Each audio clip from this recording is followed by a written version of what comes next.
दोस्तों, किस स्त्री के भाग्य में पुत्र की प्राप्ति नहीं होती है और उसे पूरे जीवन निसंतान ही रहना पड़ता है? और वह कौन से कार्य हैं जो एक पतिव्रता स्त्री को अपने जीवन में कभी नहीं करने चाहिए, नहीं तो उसे पुत्र की प्राप्ति नहीं होती है?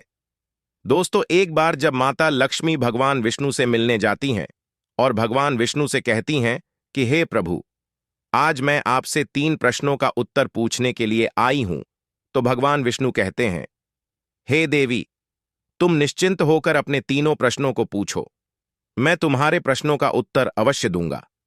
तब माता लक्ष्मी कहती हैं, हे प्रभु, मेरा पहला प्रश्न यह है कि वह कौन सी स्त्री है जिसके भाग्य में पुत्र की प्राप्ति नहीं होती है और वह पूरा जीवन निसंतान ही रहती है? और मेरा दूसरा प्रश्न है, वह कौन सी स्त्री है जो समय से पहले ही विधवा हो जाती है और बिना पति के दुखी जीवन व्यतीत करती है? और मेरा तीसरा प्रश्न है, वह कौन सी स्त्री है जो पति के होते हुए भी एक दुखी जीवन जीती है और उसे कभी अपने जीवन में सुख की प्राप्ति नहीं होती है? माता लक्ष्मी के तीनों प्रश्नों को सुनकर भगवान विष्णु बोले, हे देवी, मैं तुम्हें एक कथा सुनाता हूं, जिसे सुनकर तुम्हें तुम्हारे प्रश्नों का उत्तर मिल जाएगा। किंतु इस कथा को बहुत ध्यान से सुनना। तो माता लक्ष्मी कहती हैं, आप कथा सुनाइए प्रभु, मैं कथा को पूरा मन लगाकर सुनूंगी। इस कथा को सुनने से पहले यदि आप मेरे चैनल को सब्सक्राइब नहीं किए हैं तो चैनल को सब्सक्राइब कर लीजिए और वीडियो को लाइक करके वीडियो को 10 लोगों के पास जरूर भेजें। कथा को शुरू करते हुए भगवान विष्णु कहते हैं, जब एक गांव में एक सेठ रहता था और उस सेठ के 2 बेटे थे और दोनों की शादी हो चुकी थी तथा सेठ और सेठ की पत्नी दोनों ही बहुत दुष्ट स्वभाव के थे और सेठ का बड़ा बेटा और उसकी पत्नी भी दुष्ट स्वभाव की थी, लेकिन सेठ का छोटा बेटा बहुत ही अच्छे स्वभाव का था और उसकी पत्नी भी बहुत अच्छे स्वभाव की थी और वह अकेले ही घर का सारा काम करती थी और घर में सभी के कपड़े भी धोती थीं। इतना सब कुछ करने के बाद भी सेठ की पत्नी और बड़े बेटे की पत्नी हमेशा उसका अपमान करती रहती थी। कथा को आगे बताते हुए भगवान विष्णु कहते हैं, सेठ की बड़ी बहू का एक बेटा था और छोटी बहू को एक पुत्री थी। सेठ की पत्नी हमेशा उस पुत्री को लेकर अपनी छोटी बहू को ताना मारती रहती थी। फिर भगवान विष्णु कथा को आगे बताते हुए बोले, हे देवी, अब मैं उस सेठ की छोटी बहू की कहानी अच्छे से समझाता हूं, क्योंकि उसकी छोटी बहू की कहानी से तुम्हें तुम्हारे पहले प्रश्न का उत्तर मिल जाएगा कि वह कौन सी स्त्री है जिसके भाग्य में कभी पुत्र की प्राप्ति नहीं होती है।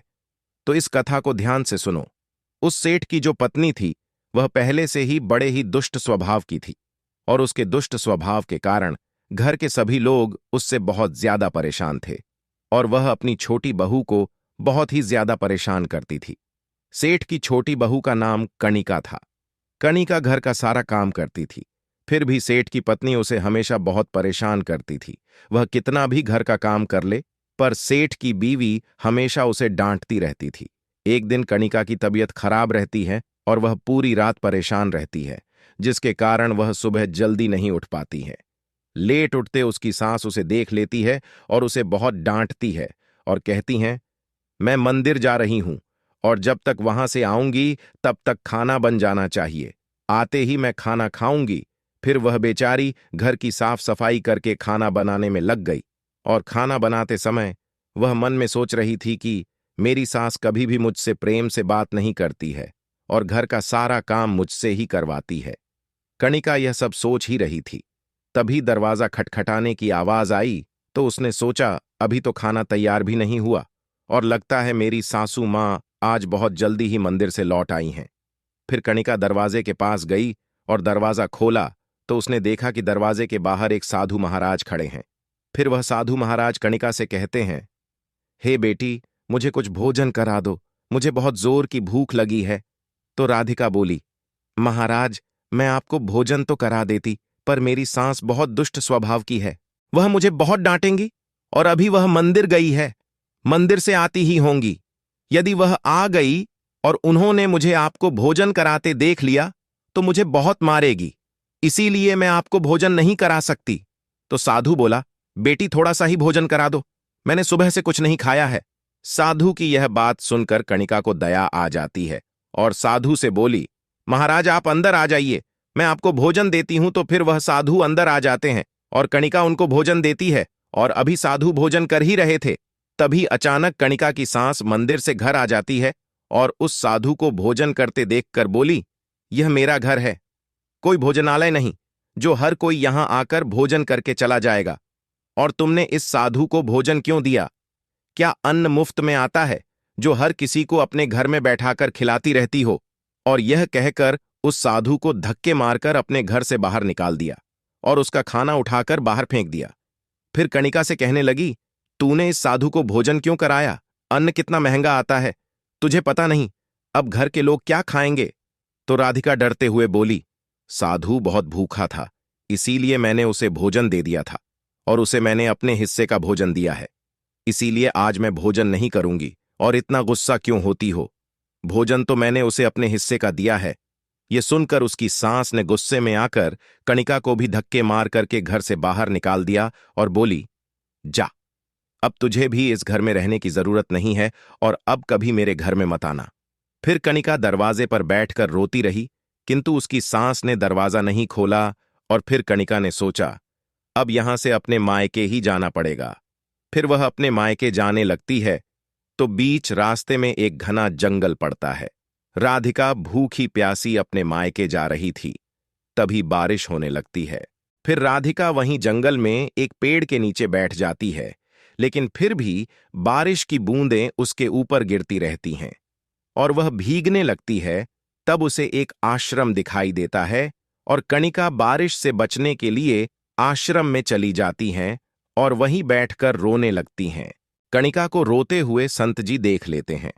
तब संत जी ने कणिका से पूछा, बेटी, तुम क्यों रो रही हो? तो कणिका ने संत को सारी बात बताई। तो संत ने कहा, वह लोग तुम्हें इसीलिए परेशान करते हैं क्योंकि तुम्हें अभी तक पुत्र की प्राप्ति नहीं हुई है। लेकिन तुम चिंता मत करो, मैं तुम्हें एक किताब देता हूं जिसमें पुत्र प्राप्ति का उपाय लिखा है।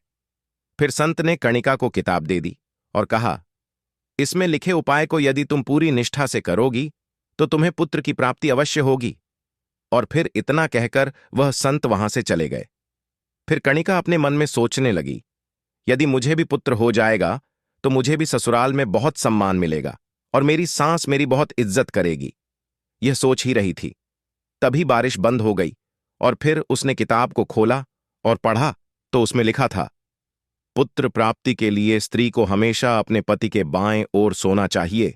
और किताब में आगे लिखा था कि मासिक धर्म शुरू होने के प्रथम 4 दिवस में स्त्री और पुरुष के मिलन से पुरुष रोग प्राप्ति होता है, इसीलिए मासिक धर्म के प्रथम 4 दिन पति पत्नी को मिलन नहीं करना चाहिए, तथा मासिक धर्म के 5वें दिन मिलन से कन्या की प्राप्ति होती है और 6ठे दिन मिलन से पुत्र की प्राप्ति होती है और 7वें दिन मिलन से बंध्या पुत्री होती है, तथा मासिक धर्म की 10वीं रात्रि में मिलन करने से अति श्रेष्ठ पुत्र की प्राप्ति होती है। और फिर उस पर्ची में लिखी सारी बातें पढ़कर कणिका अपने मन में सोचने लगी, अब मैं इसी जंगल में रहूंगी। फिर वह जंगल में ही कुटिया बनाकर रहने लगी और फिर उसका पति उसे ढूंढते हुए उसी जंगल में कणिका के पास पहुंचा और उससे कहा, तुम घर चलो। तो राधिका ने उसे किताब वाली सारी बात बताई और कहा, अब मैं यहीं रहूंगी जब तक मुझे पुत्र की प्राप्ति नहीं हो जाती। यह सुनकर उसका पति भी उसी के साथ जंगल में रहने लगता है।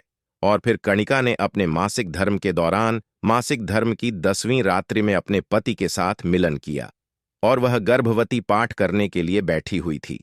तभी उसका पति लकड़ी काटने के लिए चला गया और फिर भयंकर तूफान आया जिससे उसकी झोपड़ी उड़ गई और भारी बारिश होने लगी। और फिर बारिश से बचने के लिए कणिका बड़े से पेड़ के नीचे जाकर बैठ गई और उस पेड़ पर 2 राक्षसी रहती थी जो इस समय बाहर गई हुई थी। और थोड़ी ही देर बाद वह दोनों राक्षसी पेड़ पर आकर बैठ गई और उसी पेड़ के नीचे कणिका सो गई। फिर सुबह स्नान करके कणिका पूजा पर बैठी थी। फिर वह राक्षसी आपस में कहने लगी, चलो सोने के टापू पर चलते हैं। तो दूसरी कहने लगी, पर चलेंगे कैसे? तो पहली राक्षसी बोली, इसमें कौन सी बड़ी बात है, इस पेड़ को अभी उड़ा देती हूं, इसी से चलेंगे। इतना कहकर वो दोनों राक्षसी उस पेड़ पर बैठकर सोने के टापू की तरफ निकल लेती है और उसी पेड़ के नीचे पेड़ की जड़ पर कणिका भी बैठी थी इसीलिए साथ में वह भी उड़ने लगती है। किंतु राक्षसी को यह बात नहीं पता होता है कि इसी पेड़ के नीचे एक औरत भी है। फिर कुछ ही देर में वह दोनों राक्षसी सोने के टापू पर पहुंच जाती हैं, और फिर दोनों राक्षसी को भूख लगी तो वह दोनों पेड़ से उतरकर शिकार करने के लिए चली गई। फिर कणिका पेड़ की जड़ से उतरकर जब सोने के टापू पर पैर रखा तो उसने देखा यहां तो सब सोना ही सोना है। तो वह जल्दी जल्दी सोने को अपनी साड़ी के आंचल में भरने लगी, और जितना सोना भर सकती थी उतना भर लिया, और फिर दोबारा से उसी पेड़ की जड़ पर जाकर बैठ गई।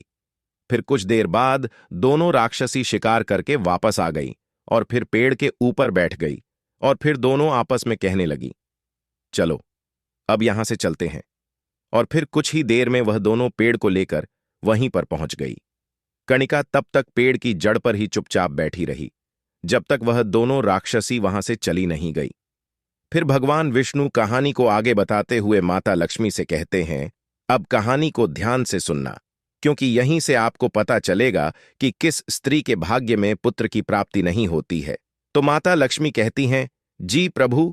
तो भगवान विष्णु कहते हैं, फिर कुछ देर बाद वह दोनों राक्षसी वहां से चली गई, और फिर कणिका उस सोने को लेकर पेड़ की जड़ से नीचे आ गई और सोचने लगी, यह सारा सोना लेकर मैं अपने घर जाऊंगी और मेरी सांस इतना सोना देखकर खुश हो जाएंगी और मुझे परेशान करना बंद कर देंगी और मुझसे घर का काम भी नहीं कराएंगी। यह सोच ही रही थी, तभी उसका पति भी जंगल से लकड़ी काट कर आ गया और कहने लगा, इतना सारा सोना तुम कहां से लाई हो? तो कणिका ने उसे राक्षसी वाली सारी बात बताती हैं। तो उसका पति बोला, ठीक है। और फिर दोनों घर जाते हैं, और घर जाते ही कणिका ने अपनी सांस को सारा सोना दे दिया। फिर इतना सारा सोना देखकर उसकी सांस बहुत खुश हुई और उससे पूछने लगी कि तुम इतना सारा सोना कहां से लाई हो? तो कणिका ने अपनी सांस को राक्षसी वाली सारी बात बताई। फिर उसकी सांस ने सारा सोना ले लिया, और उसके बाद कणिका से कहने लगी, इतने सोने से क्या होगा?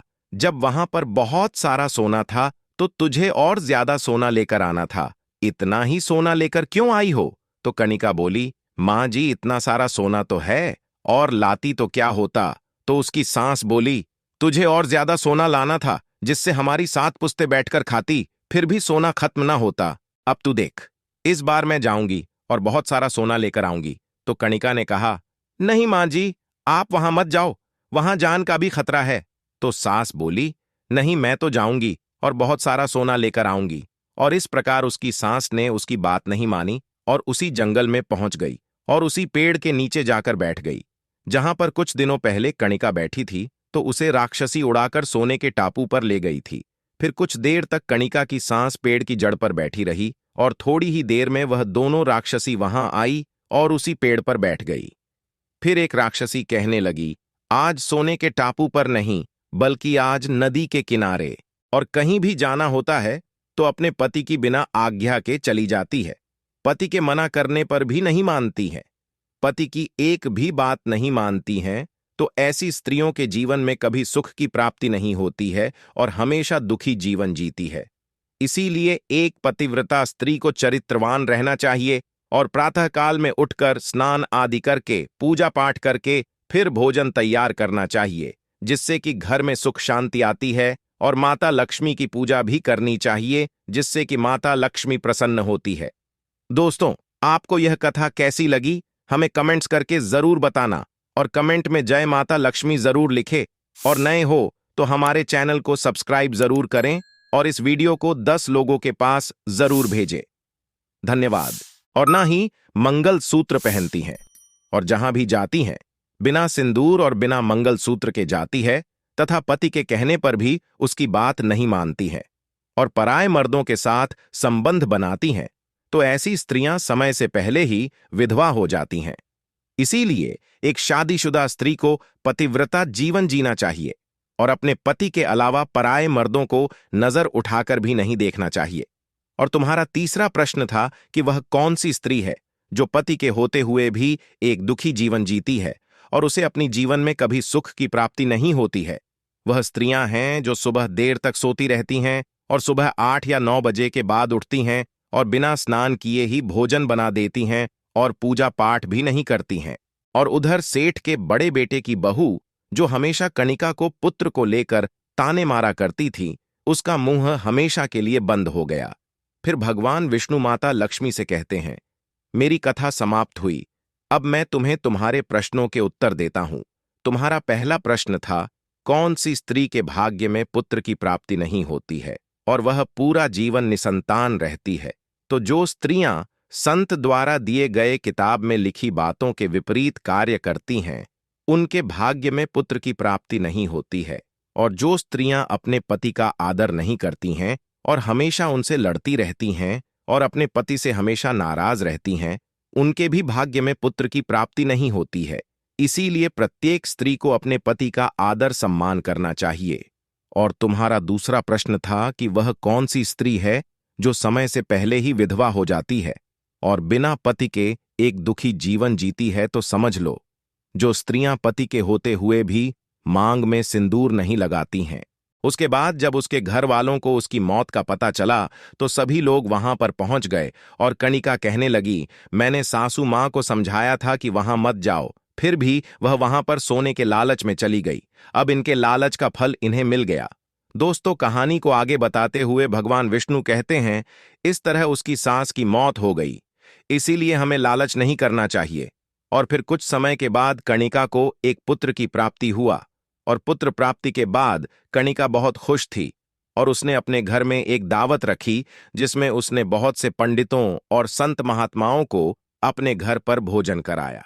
फिर भोजन करके सभी संत महात्माओं ने उसको बहुत आशीर्वाद दिया।